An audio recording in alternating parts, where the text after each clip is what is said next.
Una familia, compuesta por dos pequeños y sus padres, viajaban por carretera hacia, cuando el coche se les averió. Los padres salieron a buscar ayuda y, para que los niños no se aburrieran, les dejaron con la radio encendida. Cayó la noche y los padres seguían sin volver cuando escucharon una inquietante noticia en la radio. Un asesino muy peligroso se había escapado de un centro penitenciario cercano y pedían que se extremaran las precauciones. Las horas pasaban y los padres de los niños no regresaban. De pronto, empezaron a escuchar golpes sobre sus cabezas. Pop, pop, pop. Los golpes, que parecían provenir de algo que golpeaba la parte de arriba del coche, eran cada vez más rápidos y más fuertes. Pop, pop, pop. Los niños, aterrados, no pudieron resistir más. Abrieron la puerta y huyeron a toda prisa. Solo el mayor de los niños se atrevió a girar la cabeza para mirar qué provocaba los golpes. No debería haberlo hecho. Sobre el coche había un hombre de gran tamaño, que golpeaba la parte superior del vehículo con algo que tenía en las manos. Eran las cabezas de sus padres.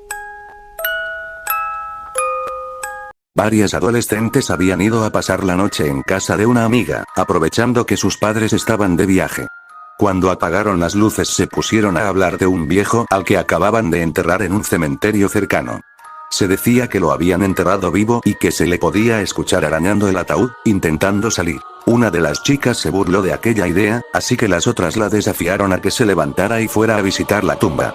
Como prueba de que había ido, tenía que clavar una estaca de madera sobre la tierra de la tumba. La chica se fue y sus amigas apagaron la luz otra vez y esperaron a que volviera. Pero pasó una hora, y otra más, sin que tuvieran noticias de su amiga. Se quedaron en la cama despiertas, cada vez más aterradas. Llegó la mañana y la chica no había aparecido. Aquel mismo día, los padres de la chica regresaron a casa y, junto al resto de padres, acudieron al cementerio.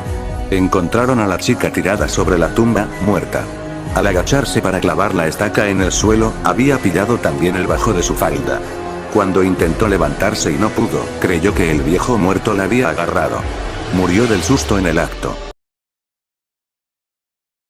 Hace un tiempo, una amiga mía y yo decidimos hacer espiritismo por primera vez, ya que nunca antes nos habíamos atrevido a hacerlo. Llamamos a otras dos amigas para que nos acompañaran, ya que a mí me habían dicho que probablemente con solo 2 personas sería más difícil que pasara algo. Nos costó trabajo convencerlas, pero al final cedieron.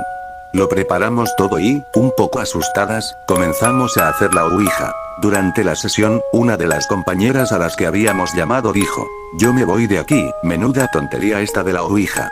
Nosotras nos asustamos un poco y decidimos dejarlo para otro momento. Al cabo de unos días, la compañera que se había ido me llamó aterrorizada, diciéndome que, de camino a casa después de haber ido a estudiar a la biblioteca, al pasar por delante de una casa en ruinas que hay cerca de su hogar, una niña vestida de blanco le había pedido que jugara con ella. Mi amiga le dijo que no podía ya que tenía prisa por llegar a su casa, y acto seguido, la niña comenzó a llorar con lágrimas de sangre. Mi amiga salió de allí corriendo y al llegar a casa fue cuando me llamó. Hasta ahí fue lo que me contó mi amiga. En un principio me lo tomé a broma, pero algo me hacía pensar que mi amiga hablaba muy en serio. En mi habitación comencé a darle vueltas al asunto y me acordé del día en que habíamos hecho espiritismo y de las malas maneras con las que mi amiga se había retirado. Pensé que no tendría nada que ver y me dormí. Al día siguiente esa misma amiga me llamó porque iba a quedarse sola en casa estudiando y tenía miedo, así que decidí acompañarla ya que yo tenía también que estudiar. Cogí un autobús y, ya en su casa, nos pusimos a estudiar. De repente, oímos a nuestra espalda un ruido como de arañazos. Las dos miramos y comprobamos horrorizadas que la niña que ella me había descrito estaba sentada sobre la cama de mi amiga, arañando la pared. Salimos corriendo de la habitación y al llegar a la puerta observé que mi amiga no estaba, pero yo estaba demasiado asustada para esperarla. Un rato después, la policía llamó a mi casa informándome de que mi amiga había muerto de un ataque de asma. La habían encontrado en las escaleras de su casa, con una expresión de terror en su cara. Yo estuve en tratamiento psiquiátrico unos meses y ya me estaba recuperando, pero el otro día, en mi buzón apareció una nota escrita con letra de niña pequeña que decía: "Tu amiga murió por no jugar conmigo. Tengo una muñeca nueva". Yo creo que es una broma, ya que nuestra historia se ha hecho bastante popular en el pueblo, pero por otra parte tengo miedo, ¿vendrá a por mí? Ted Martin y Sam Millet eran buenos amigos. Ambos pasaban mucho tiempo juntos. En esa noche en particular estaban sentados sobre una valla cerca de la oficina de correos hablando sobre nada en particular. Había un campo de nabos enfrente de la carretera. De repente vieron algo arrastrarse fuera del campo y ponerse en pie. Parecía un hombre, pero en la oscuridad resultaba difícil saberlo a ciencia cierta. Luego desapareció. Pero pronto apareció de nuevo.